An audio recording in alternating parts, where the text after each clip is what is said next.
So if you have your Bibles with you, please open with me in the book of Isaiah, chapter 6, verses 1 to 8. And may I request everyone to please stand up as we give reverence to the Word of God. Isaiah, chapter 6.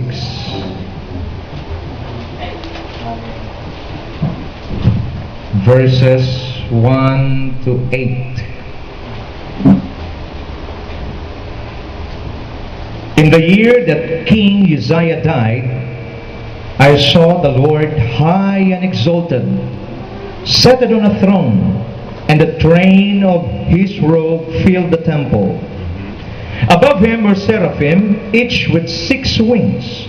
With 2 wings they covered their faces, with 2 they covered their feet, and with 2 they were flying. And they were calling to one another, Holy, holy, holy is the Lord Almighty. The whole earth is full of His glory. At the sound of their voices, the doorposts and the thresholds shook, and the temple was filled with smoke. Woe to me, I cried, I am ruined, for I am a man of unclean lips, and I live among a people of unclean lips, and my eyes have seen the King, the Lord Almighty. The one of the seraphim flew to me, and with a live coal in his hand, which he had taken with tongs from the altar. With it he touched my mouth and said, See, this has touched your lips. Your guilt is taken away, and your sins atoned for. Then I heard a voice of the Lord saying, Whom shall I send? And who will go for us? And I said, Here am I, send me. Send me, Lord. Father, once again we come to you in the name of Jesus. We ask you, dear Holy Spirit, open our eyes, open our ears and our hearts, that we may see, hear, and receive your word with gladness. Thank you so much. This we pray in Jesus' name. Amen and amen. You may be seated in the presence of God. Yes. Napakabilis po ng panahon. Ngayon po ay Agosto na. Napakabilis. But I want you to know, people of God, every time we worship the Lord, wag po tayong madiskaril, wag po tayong malihis. The only reason why we are here is to worship God. Amen. I want you to be certain on that purpose.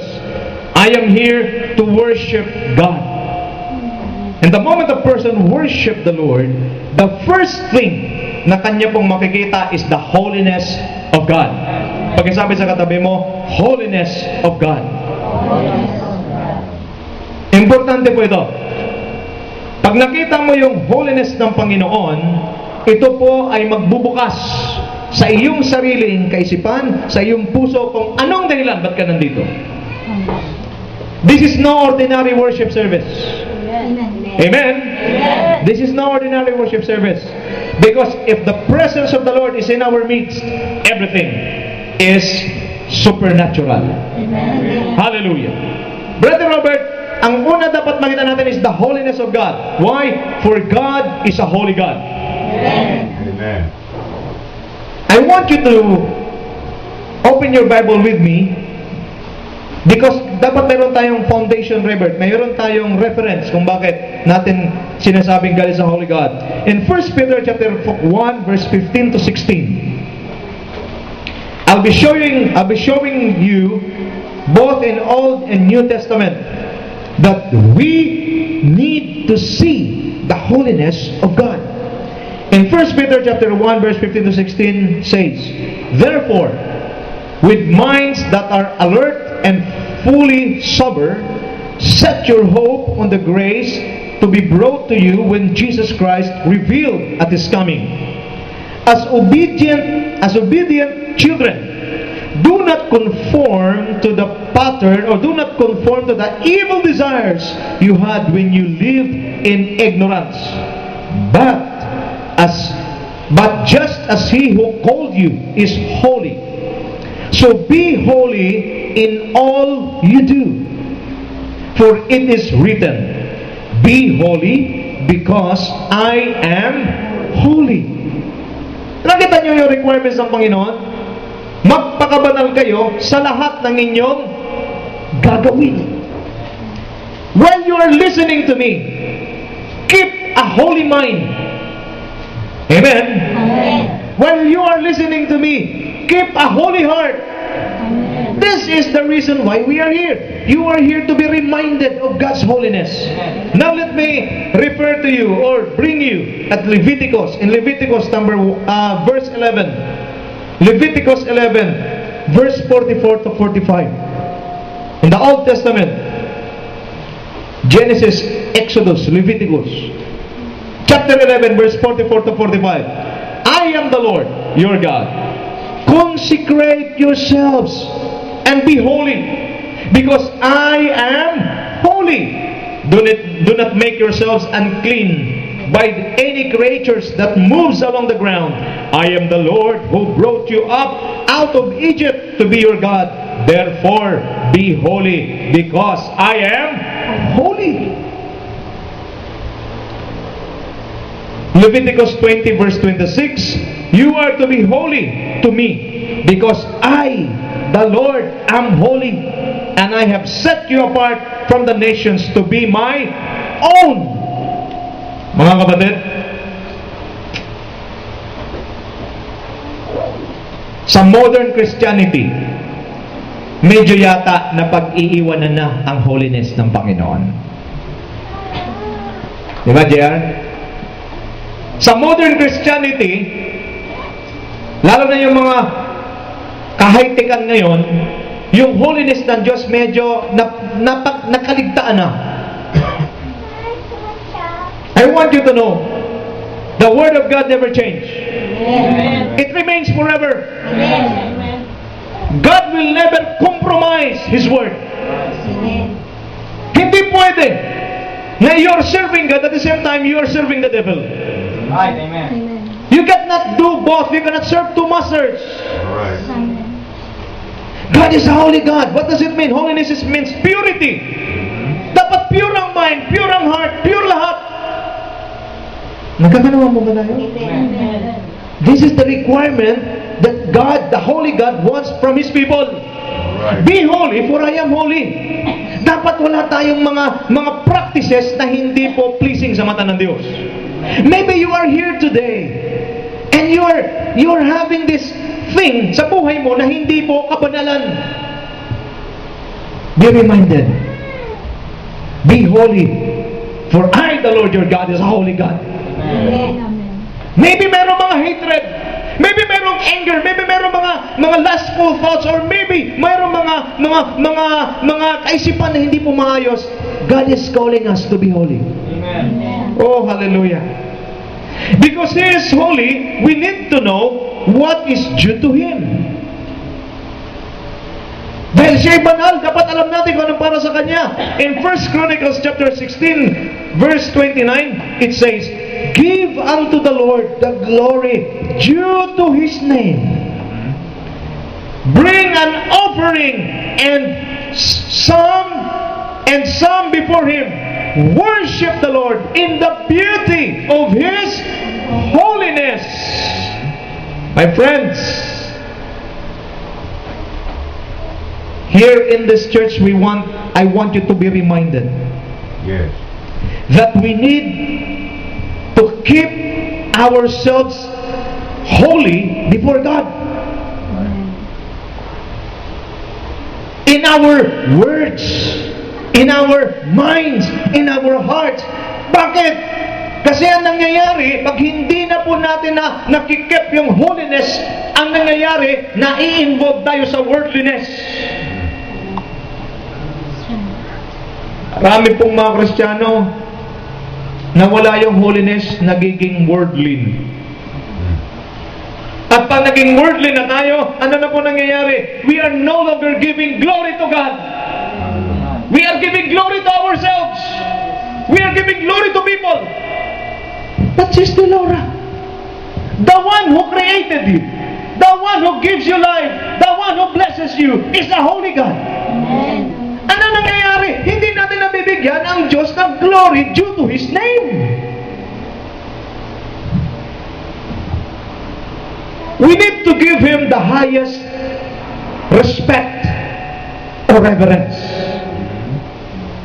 While you are listening to me, please do not sleep. Baka hindi ka na magising. Hindi ba, Robert? Napakabanal ng Diyos, Maymay. Tutulugan mo siya. Pwede ka ba niyang hindi gisingin?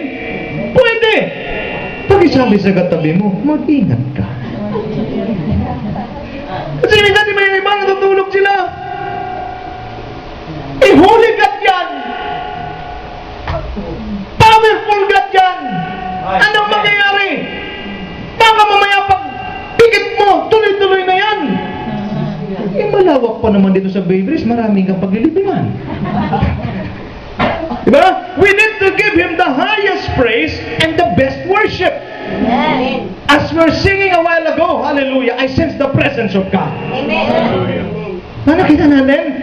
Kasi nga, as we worship the Lord, and we look at, as we worship Him in the beauty of His holiness, the presence of God is very much willing to come and to touch us. Amen. I challenge you, if you have sicknesses in your body, while you are worshiping the Lord, just claim your healing and you will be healed. Amen. Ganun katindi ito. We need to give Him our whole attention, especially during our worship service or celebration. I know you have problems. I know you have needs. But when you are in the presence of God, forget it all. Amen. Why? Because we are not here to celebrate ourselves. We are here to celebrate God's goodness, God's faithfulness. And in our worship, celebration is all about God. Amen.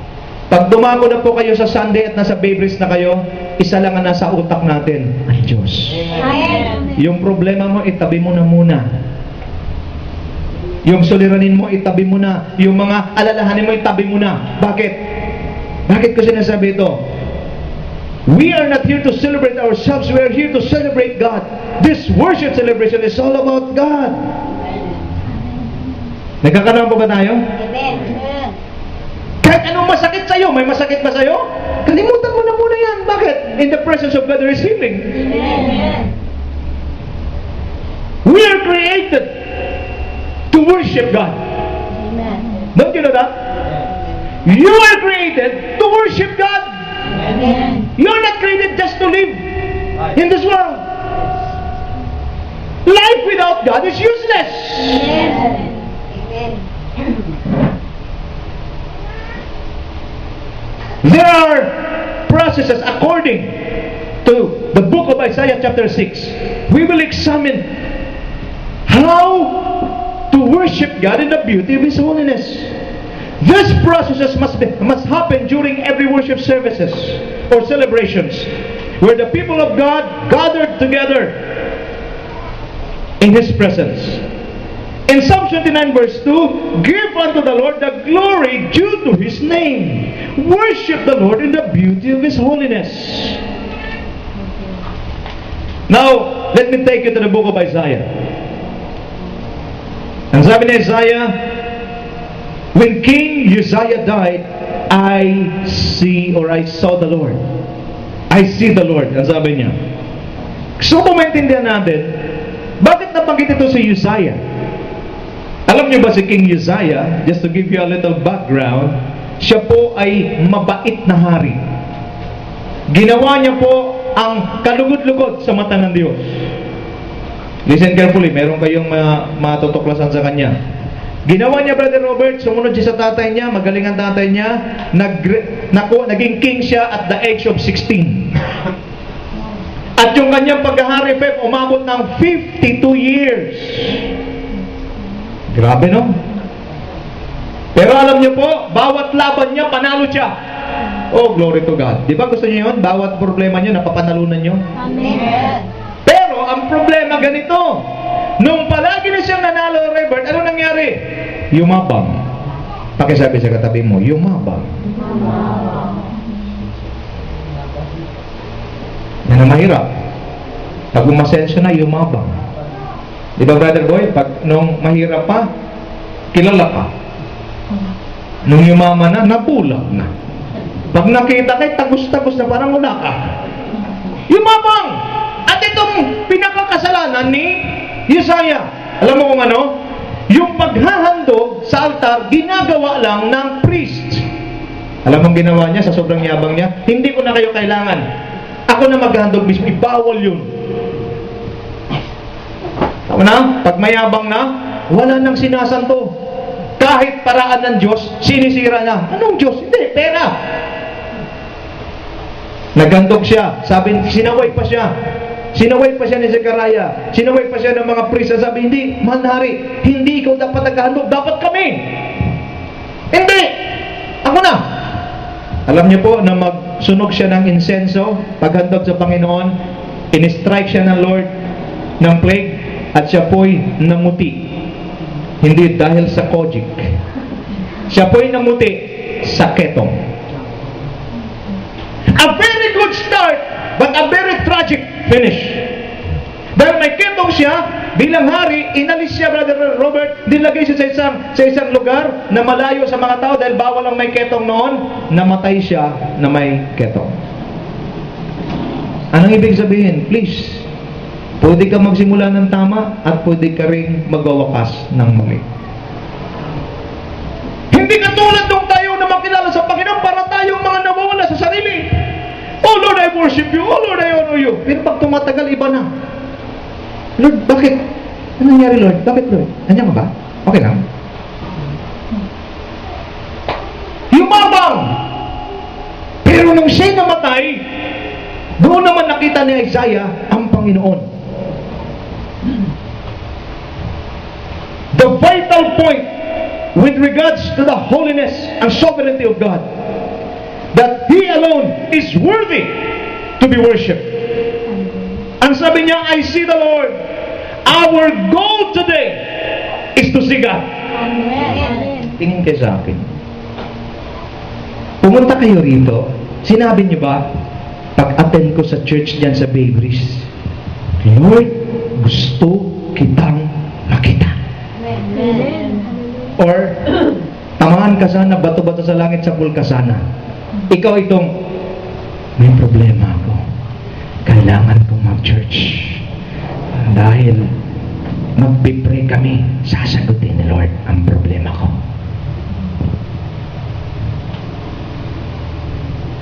This must be our goal every worship. Every time we worship God. I want to see you, Lord, in the beauty of your holiness. Dapat ganito ang laman ng isip natin. Alam niyo, pag ganito ang laman ng isip mo, excited ka palagi. Bakit? I want to see God. Amen. Nagawa natin?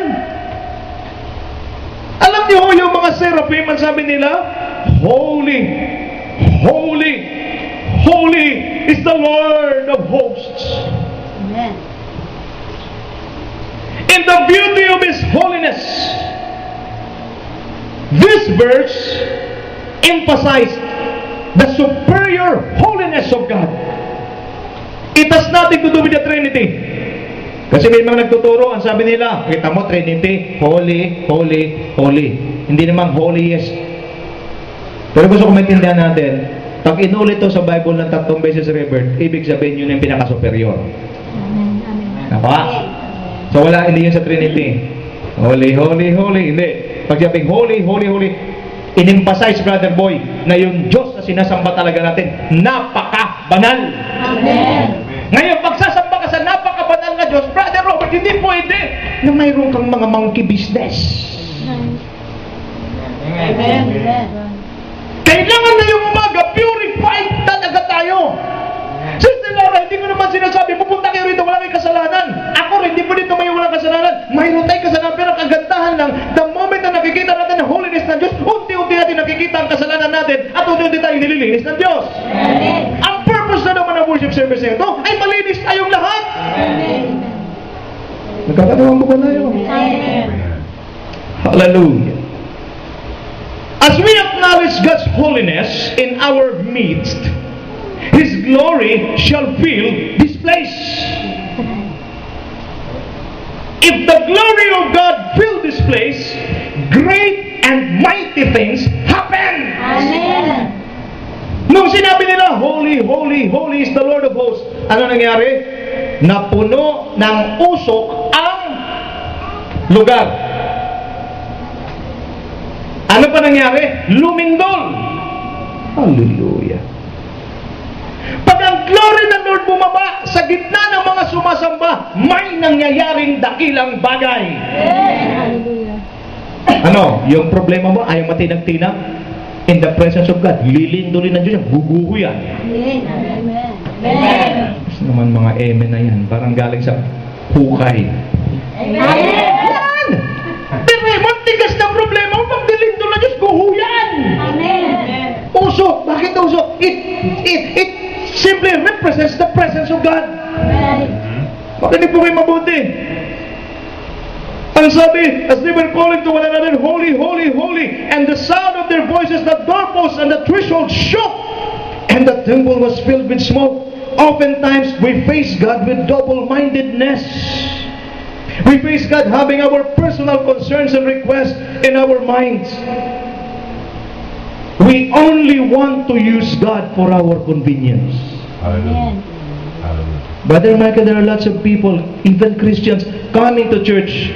Brother Boy, para ano? Sumamba? Hindi. Gagamitin lang nila si Lord para sila ay magkaroon ng convenience.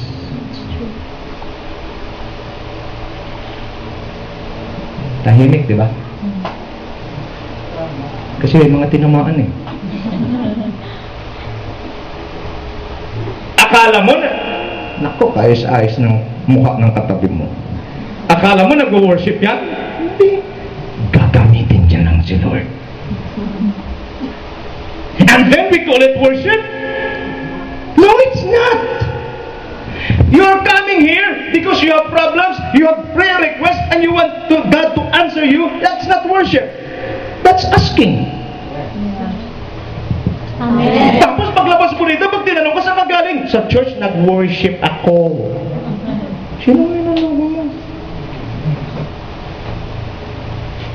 Atawa pa rito? Amen. Pakisabi sa katabi mo, huwag mong gamitin si Lord. Ikaw ang magpagamit kay Lord. Amen. Ang problema, ginagamit natin ang Diyos. Hindi! Mali ho! Mali! Mali! Mali! Anong kanya gawin? Hayaan mong gamitin ka ng Diyos. Amen. Kaya kung hindi ka magamit-gamit ng Diyos, ginagamit mo siya eh. Sino lang ang gamitin ng Diyos? Yung nagpapagamit sa Kanya. Pero yung gumagamit sa Kanya, hindi niya kailanman gagamitin. Amen. Amen. Amen. Pakihawakan niyang kami ng katabi pagkasabi sa Kanya, okay ba? Ano sabi? Sa pula ko eh.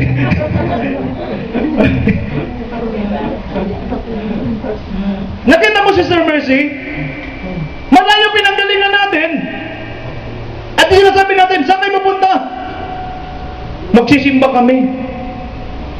Saan kayo mag-worship kami? Are you really doing worship? Or are you just deceiving yourselves?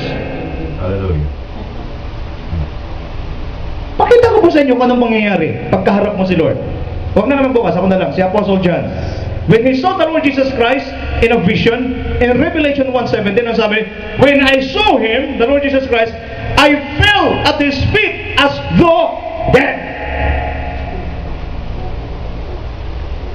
Nakita mo, Reverend? Nung makita niya si Lord Jesus Christ, yung presence sabi nung makita niya, ano sabi? Bumagsak akong parang patay.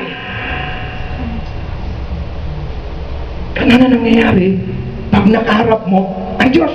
Amen. Sa atin, mapigtal na ang mga ugat ng preacher. Lumuwa na mata ng preacher. Ano sabi lang natin? Ano, buhay ka pa, Mr. Preacher? Hindi kami matinag-tinag. Matibay kami. Ano mo dapat habang nagpipreach ako rito, ang inyong mga puso talagang nalulusaw na. Amen. Pag ang puso mo nalulusaw pa, hallelujah, may pag-asa ka pa. Pero pag pusong bato ka na,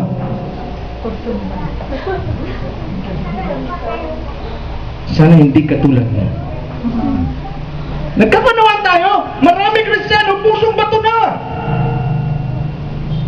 Pero huwag ka mag-alala, kung pusong bato ka na, pag nakita mo ang kabutihan at ang kabanalan ng Diyos, lusaw yan. Amen. Ano sabi ni Lord? Today, I will remove the heart of stone, your heart of stone, and I will replace it with a heart of flesh. Hallelujah. Oh, hallelujah. The moment we face God, everything that concerns about the flesh dies. Amen. Natawa rito? Amen.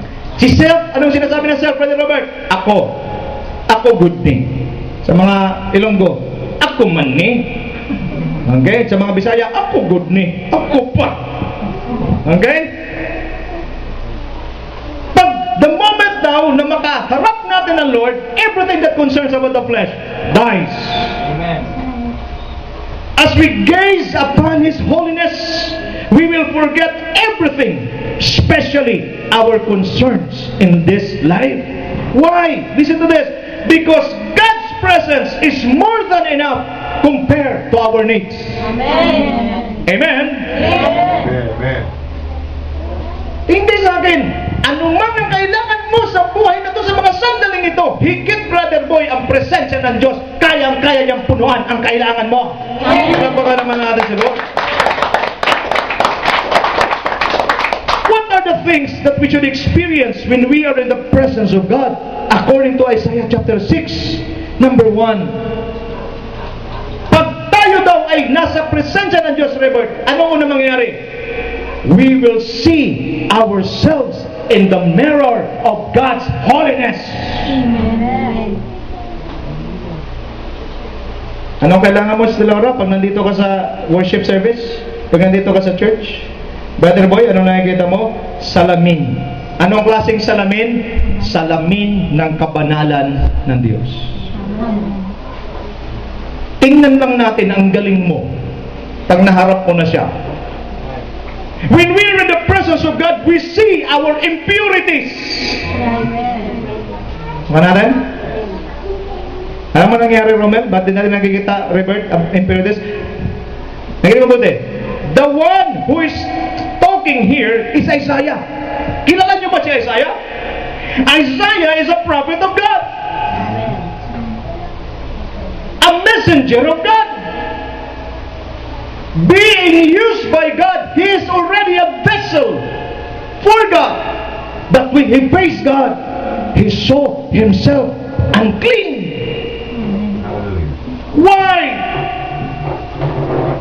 Our so-called good status before God is not enough to satisfy the requirement of a holy God. Amen. Makinig kayo mabuti. We cannot depend on our good status Amen. before God. What we need is a clean and a sincere heart that truly worship God in spirit and in truth. Amen. Yeah. Huwag mo sabihin sa akin, kapatid, pag mayabang mo, wala akong ginawang kasalanan, Pastor. Maayos ang aking standing sa Panginoon. Kaya hindi naman yan ang hinahanap ni Lord eh. Alam niyo ba na lahat ng kabutihan natin, maruming basahan yan sa Diyos? Amen. Anong hinahanap niya sa iyo, Robert? Yung puso na tunay na sumamba sa Kanya sa Espiritu at katotohanan. We cannot depend on our good status. God is not after our good status before Him. He is after the status of our life and character, if we are Christ-like or not. Amen. Amen. Anong hinahanap ni Lord? Buhay tsaka ugali. Yes. Yes. Amen. Kasi maraming Kristiyano, tingnan ko mga itsura natin lahat. Kasama ako eh. Ang babait natin sa church eh. Wala akong nakitang markang devil sa loob ng church. Lahat mga mabait. Sumaprueba, silipin mo ang katabi mo. Di ba? May halo pa rito eh. Kailan mo makikilala yan? Unguarded. Kailan mo makikilala yan? Sa labas! Magkaroon ka ng surprise visit sa bahay. Dinig na dinig mo ang boses niyan. Simula Bibres hanggang C6. Agad sa atin? Kaya yung good status, hindi yun. Amen. Tama ba, JR? Hindi yun. Caution. Oftentimes we face God. We don't feel guilty and convicted because we only compare ourselves with other people. Kaya pala maraming Kristiyano, hindi na mabago pumasok ng wala, labas walang wala. Bakit? ating holiness, kinukumpir lang natin at sabihin sa ibang tao, oh, at least mas magaling ako kay JR. At least mas okay naman ako kaysa kanya, no? Pero hindi. Kaya tuloy, hindi mo nakikita ang impurities mo. Bakit? Ang tinitingnan mo kasi, ang iyong basihan, ang iyong comparison ay mas mababa sa'yo. Now, I don't care. Kung napakabait mo, mukha kang anghel, maganda yan sa'yo. Pero I'm telling you, pag ikaw ay mag-compare na at titingnan mo na sarili mo sa harapan ng Diyos, makikita mo ang karumihan mo. Amen. But if you want to know your real status today before God, place yourself in His presence. Yes. Only then you will sense a very deep conviction that you are in need of God. Yes. Yes. Yes. During our worship, the main issue is not how we feel. Amen. It's not about our needs and problems. It's all about worshiping God in the beauty of His holiness. Yes. Are we seeing God's holiness and majesty in our worship? I think that's the best question that each one of us must answer. Listen to this, very important revelations. God must be the center of our worship, not ourselves. Amen. Amen. If we focus on ourselves and our needs, we are not worshiping God, but we are simply using Him to meet our needs. Amen. True worship is when we forsake ourselves in His presence. Amen. Amen. Alam mo ang tunay na pagsamba? Yung kakalimutan mo ang sarili mo sa presensya niya. Amen. And allow Him to consume us until we fully become His precious possessions. All right. All right. Ano naman tayo? Pag totoo pa lang pagsamba ganito, ikaw na sarili kang pasaway ka talaga, lumayas ka, maiwan ka na, mawala ka na. Hanggang sasabihin sa inyo ng Panginoon, JR, tinatanggap na kita. Pero anong ginagawa natin during worship? Nakakatulong po ba ito? Amen. Amen. Hindi na tayo katulad dati na pag nag-worship, Panginoon, pahingi po ng ganito. Bigyan niyo po kami ng ganito. Pahingi. Kaya Panginoon, di na pahingi noon na eh. Pahingi. Puro pahingi. That's not worship! Right. Amen. True worship is when God take His full ownership over us through total surrender of our free will to Him. Yes. Anong kailangan? Ano ang true worship? Kung kailan ang Diyos ay nagdeklara na ng kanyang buong pag-aari sa atin. Parang sinasabi niya, Feb, you are mine. Hallelujah. Paano mangyayari yon? Nasasabihin ng Lord, you are mine, the moment you surrender to Him. Amen. Now, to surrender before God is to acknowledge our need of Him. Number 2, when we praise God, we need to experience His touch. Kanina, habang nagkakantahan tayo, salamat sa Diyos. Alam ko may mga hinipo ang Panginoon sa atin. One of the seraphim o the seraph flew. Pumunta kay Isaiah, kumuha ng baga, tinatch ang kanyang labi. Hindi po yun literal. Imagine mo pag literal yun. Mga natin, alam ko sa inyo, ayaw nyo magpa-touch pag literal yun. Nag-get sa atin, Webert? Ano yung bilang sabihin? God's consuming fire. Ano natin? Amen. Ano nagagawa ng fire? Brother Robert, pag nasunog yung isang bahay, ano nangyayari? Anong bato-bato? Walang bato-bato sa Lord. Pag sinunog ng fire, ano nangyayari? Tupok. Sa Bisaya pa, pugdaw. Ano ibig sabihin? Kahit gaano ka, materialis fuertes. Tama, Brother Boy? Sabi ka nila, mas mabuti pang manakawan kaysa ano. Hindi mabuti yun. Nakawan ka, mabuti ba? Hindi. Mas mabuti naman manakawan kaysa masunugan. Pareho yung dalawa, hindi mabuti.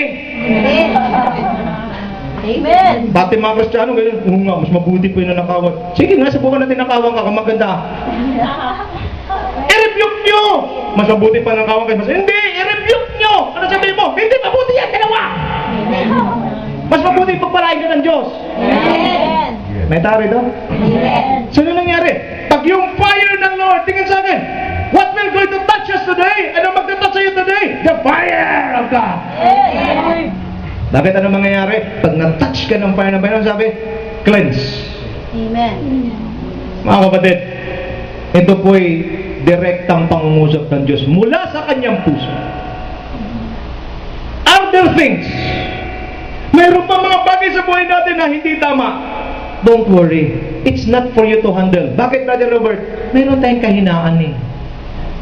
Amen? Amen. Taas po ang paa ng walang weakness. Dapat tayo may weakness. Pero praise God, Brother JR, pagharap natin sa Lord, yung weakness na yan, kaya niyang tubukin para bigyan tayo ng strength. Amen. Ano kailangan natin, Brother Boy? The touch from God. Amen. Ang sabi niya, biro mo sabi niya, Tessie, kawawa ako. Sirang-sira na ako. Pero, anong sabi ng Lord? Sumagot na hindi. Nagpadala na ng angel, tinouch. At ang sabi ng angel, lahat ng kasalanan mo'y pinatawad na. Amen. I want you to know, even in the lowest, even in times that we are broken, the touch of God. What we need is the touch from God. Amen. Hallelujah. The moment God touch you, everything will never be the same again. Amen. Another? What you need is the touch from God. When we acknowledge our condition before God, that's the time God can move and meet our needs. A touch from God really makes a difference in our lives. Kaya pag nag-church po kayo pag Sunday, huwag kayong pumayag, di kayo matouch ng Lord. Amen.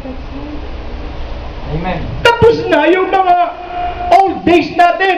Diba? Yung ating lumang pananampalataya. Anong ginagawa natin? Pagpasok mo sa church, tapos aalis ka na, wala kang kamalay-malay. Tama ba? May kausap ba ako? Amen. Pero ngayon, iba na. Amen. Panginoon, pag mag-church ako, gusto ko makita kita. Amen. Panginoon, hindi lang kita makita, hipuin mo ako. Alright, alright. Naalala mo yung leper? Yung mayroong ketong? Paano siya gumaling? Baka mo, Jeff? Tinouch siya ng Lord. What you need today is the touch of God. Dahil pag tinouch ka ni Lord, wala kang choice, kundi i-receive yung healing, yung blessings, i-receive yung freedom, i-receive yung deliverance. Palakpakan naman natin sa Lord dyan. Hallelujah. The touch of God can bring us healing, freedom, restoration, solutions to our problems. Most of all, grace to meet all our needs. What God is trying to say to us today? Naintindihan mo kung bakit nandito? Lord, I want to see you. Brother Robert, may figure ba? Hindi. You want to see God? Look at your seatmate. That's the creation of God. Amen. Amen. Parang gulat pa kayo. Ha, ikaw? Tama ba, Brother Robert? Pag ako marami akong masterpiece, ano lang kailangan mong gawin, Bert? Tingnan mo lang. Pag sinasabi mo, pag nakita mo yung gawa ko, sabi mo, si Pastor Chris ang gumawa yan. Nagkaka naman tayo, tingnan mo lang yung katabi mo. At huwag ka nang magulat. Yan na talaga yan. Okay? Number 3. So number 1, we must see God. Number 2, we need to experience the touch from God. And number 3, ano sabi? We should receive God's forgiveness. Mga kapatid ko, tumingin po kayo sa akin. Every time we face God, we always see our filthiness and our sinfulness. The only only way for us to be restored is through God's forgiveness. Amen. Amen. Kaya nga kailangan pag nag-church ay maintindihan natin, I'm a sinner, I need the forgiveness of God. Amen. Amen. Amen. Ang problema, pag tayo mag-church, talagang feeling natin banal na banal eh. Nandito ba kayo para sabihin, Lord, sa sobrang kabanalan mo, Panginoon, nakita ko yung kasalanan ko. Hallelujah. No, dahil nakita mo ng kasalanan mo, anong gagawin mo? Hindi kang tawad, di ba? Amen. Amen. Amen. Eh kung wala ganitong worship service, sino magpapaalala sa'yo? Right.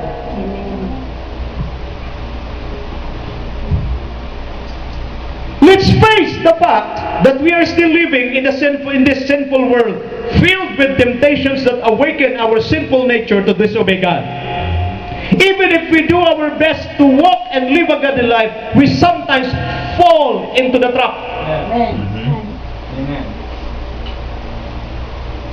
Hindi naman natin kayang gawin sa buong araw, di ka talaga magkasala. Yun lang umismit ka, kasalanan na eh. Pagkakita ko lang kay Beth, pag-gumano na ako eh. Kasalanan na agad eh. Ako, brother boy, pag ditinan ko si brother boy, ginanong ko siya eh. Kasalanan na agad eh. Nakuha natin, Bert. Di ba ikaw, Bert, pag nagda-drive ka, kaayos-ayos ang drive mo, nasa lane ka. Biglang dadaan itong, nung nakaraan kami ni Cora, nag-drive kami sa C6, Ben. Hindi ko alam anong pumasok sa utak ng driver ng motorsiklo. Umubertek sa akin. Alam mo distansya? Ganito. Ang lawak-lawak naman ng yung gagano ng kabangking bantawad nun. Ginanon ako. Ganito lang distansya oh. Kung napit ko ng konting manabela ko, dalawa lang pupuntahan niya. Maaring present peace or Baldats. Pero nakita mo yun? Nakita mo yung temptation? Ngayon, huwag niyo sabihin, ay, pastor yan, hindi magagalit. Galit ako! Ano sabi ko? Mandadamay ka pa! Kung gusto mo, ikaw na lang! Kasalanan? Kasalanan. Tapos mag-preach-preach ako dito. Kaya naunahan ko na kayo. Bago ako nag-preach ito, nag-repent na ako. Amen. Nagkakaroon tayo. Kaya ang purpose, Lord, natin nagsama-sama because, Lord, we want to receive your forgiveness. Why? We acknowledge that we are sinners. Amen. Nagkakaroon tayo. Yan ang purpose. Ba't mayroon ganito? We want to see you, Lord. Lord, touch us. Lord, forgive us. Amen.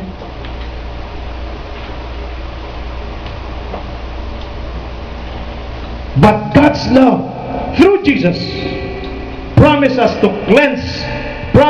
cleanse us and forgive us from our sins if we will just confess it to Him. Wala pong pinakamalaki, pinakamasamang kasalanan na hindi kayo patawarin ng Diyos. Amen.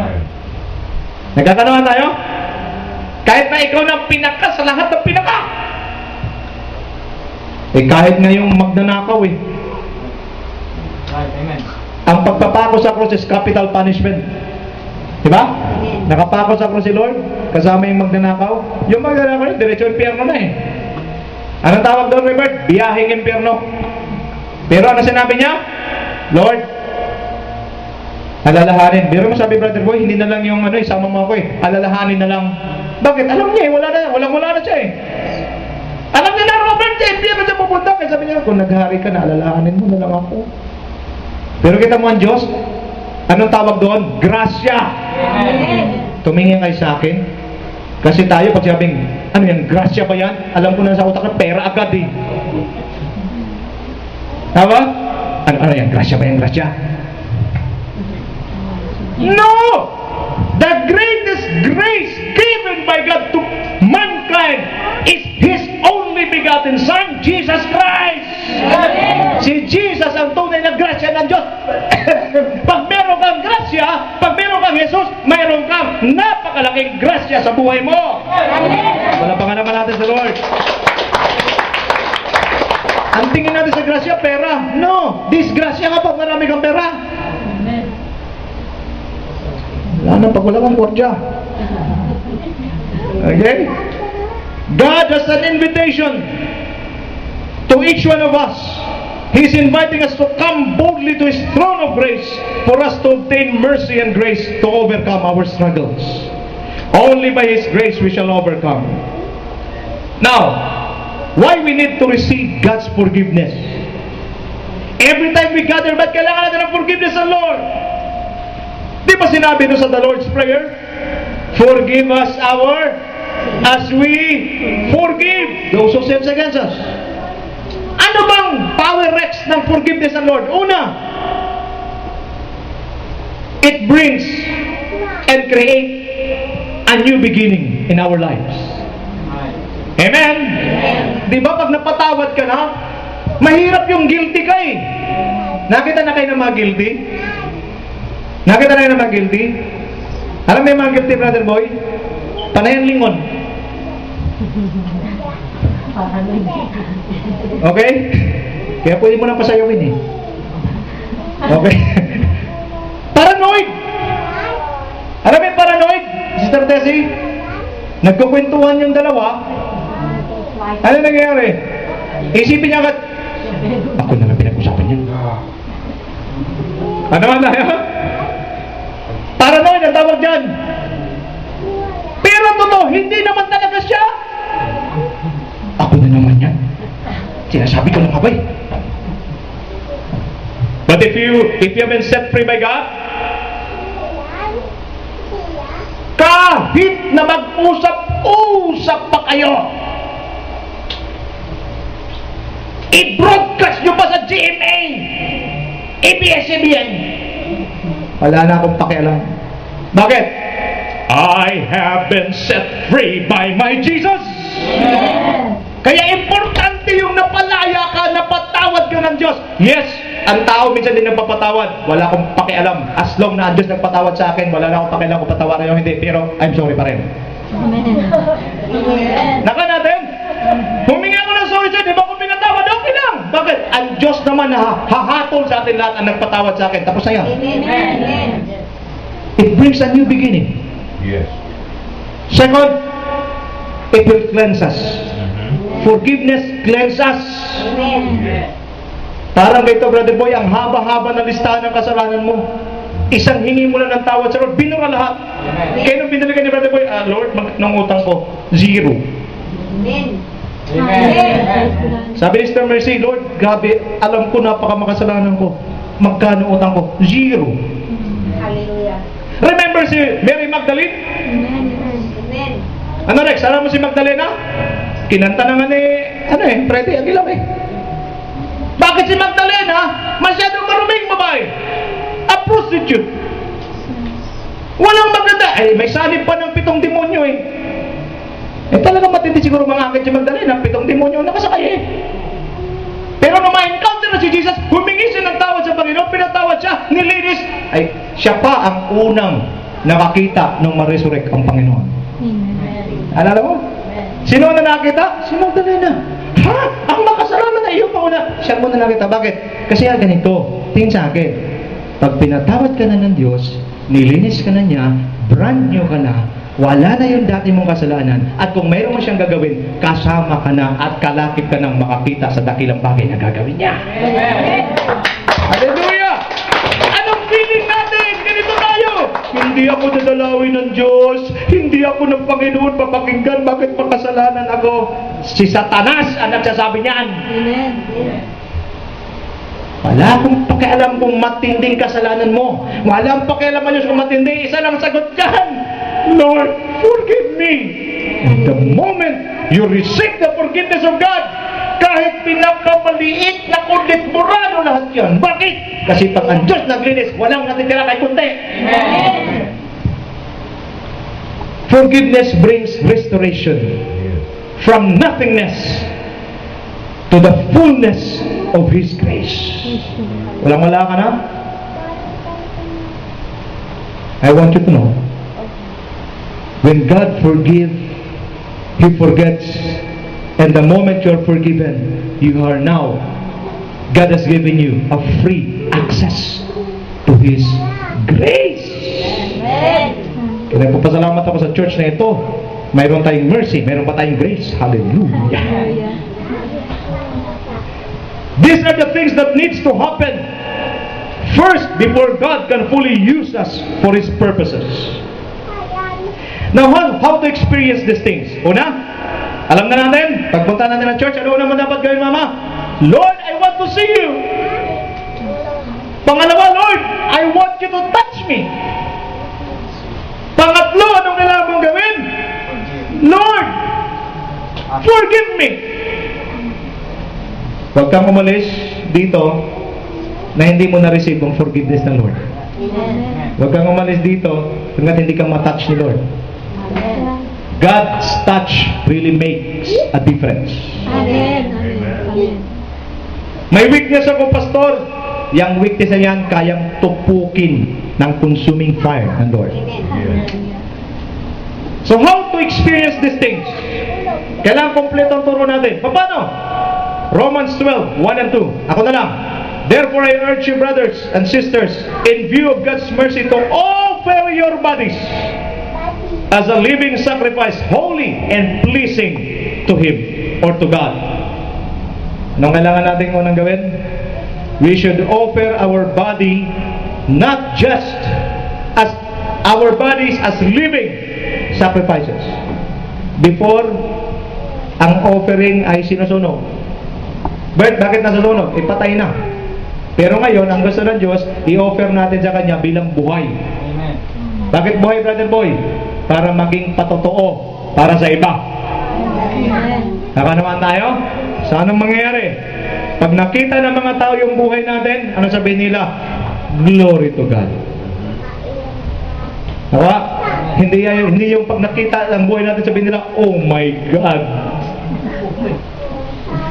Ano ba sinasabi ng tao pag nakita? Anong sinasabi ng mga tao pag nakita ang buhay natin? Glory to God. Or pag nakita na sabi nila, oh my God. Gaganon po. Christian pa talaga yan. Sana kailangan natin gawin? Offer our bodies. In offering your body, hindi ako ang magdadala sa iyo, ikaw. Sino mag-offer? Di ikaw. Tama? Ikaw ang magdadala ng sarili mo sa harapan ng Diyos. No! Kanina natin na-offer ang buhay natin. Sa Diyos. God the Father is in heaven. Hindi sa God the Father. Kay Jesus, may sariling body na rin si Jesus. Kanino may offer? Sa Holy Spirit. Holy Spirit, here's my body, make it your dwelling place. Kaya nga sinasabi, your body is the temple of the Holy Spirit. Kaya pwedeng nag-church ka, pero yung buhay mo ay ikaw pa rin ang nangunguna. Sa puso daw natin, mayroong trono. Ang tanong, parehong S kasi yan. Yung spirit at saka yung self.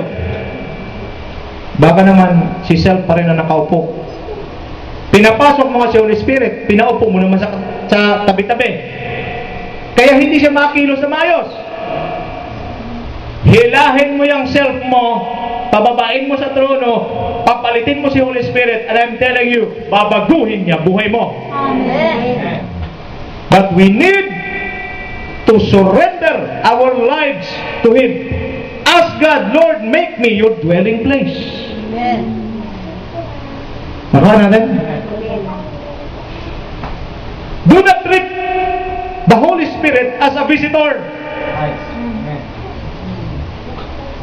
Minsan kasi Holy Spirit, invite ko ngayon. Pupunta. Visitor lang. Brother Boy, ang bisita ba? Darating, tapos, Amen. wala namang bisita. Brother Robert, bibisita ko sa inyo ha. Sa loob ng isang taon. Ang tindi. Diba? Sino yan, brother? Sino yan si Tertes? Visitor natin. Alis di mamaya, hindi. Bisita namin yan for 1 year. Mayroon na bang bisita for 1 year? Kami nakatanggap po akong ganun. Yung aming pong, huwag na lang. Okay. Ano point? Ang visitor come and go. Amen.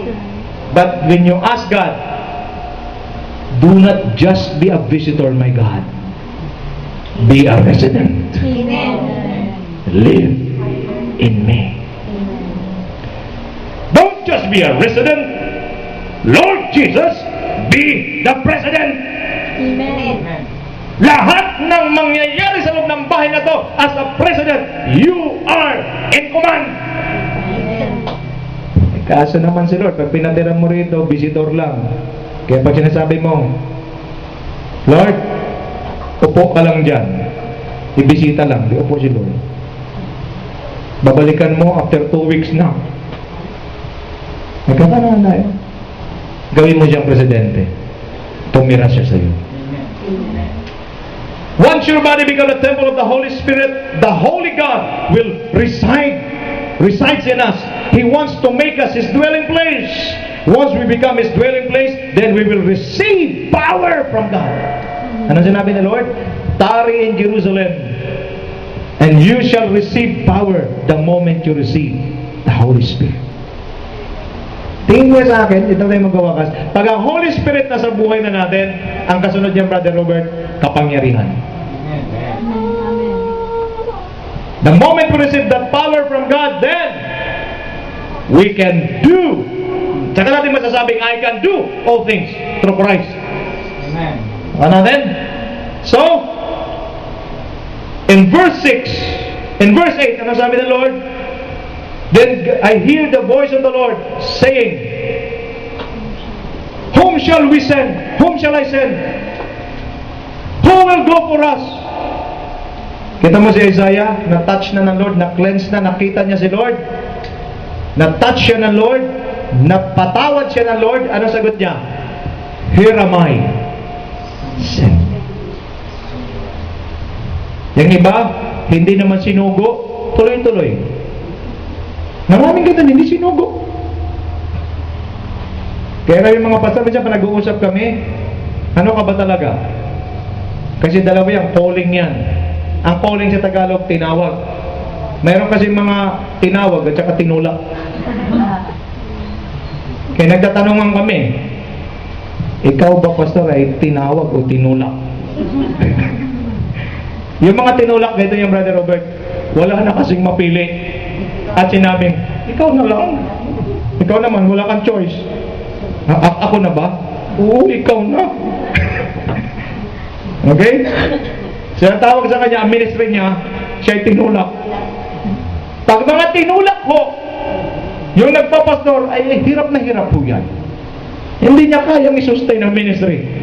Pero pag siya tinawag, kahit may hirap, kaya niyang ituloy. Bakit? Mayroon siyang ekstrang lakas buhat sa Diyos. Amen. Pag itanong yung natabi, may kabi tinawag o tinulak. Okay? Kaya yung mga tinulak ko sa ministry, talagang agony. May yakilan, pati ko na yata kaya. Sabi ko, huwag kang magalit sa akin, ha? Bakit ba sa may tanong sa iyo? Isang tanong, sige, ikaw ba yung tinawag o tinulak? Nalaman niya. Tinulak lang pala ko ng mga elders namin. Ha? Sabi ko, yan ang problema mo. Pero pwede pa magbago yan. From tinulak to tinawag. Pwede, mag-repent, mag-ayos. At glory to God. Ngayon, effective na siya. Mukhang tinawag na nga. Pero sa nagsimula, sa tinulak. Nahalawa mo natin ito? Pag isa sa katabi mo kayo, huwag kang manulak, ha? Wala na maghanap yung ikaw na itubulak. Okay? For our conclusion, God is looking for men and women who will go and carry His message to the world. Men and women who truly worship Him in the beauty of holiness. Men and women who experience the touch from God. Men and women who receive God's forgiveness. Men and women who fully surrender their lives to God as a living sacrifice. Men and women who became God's dwelling place. Are you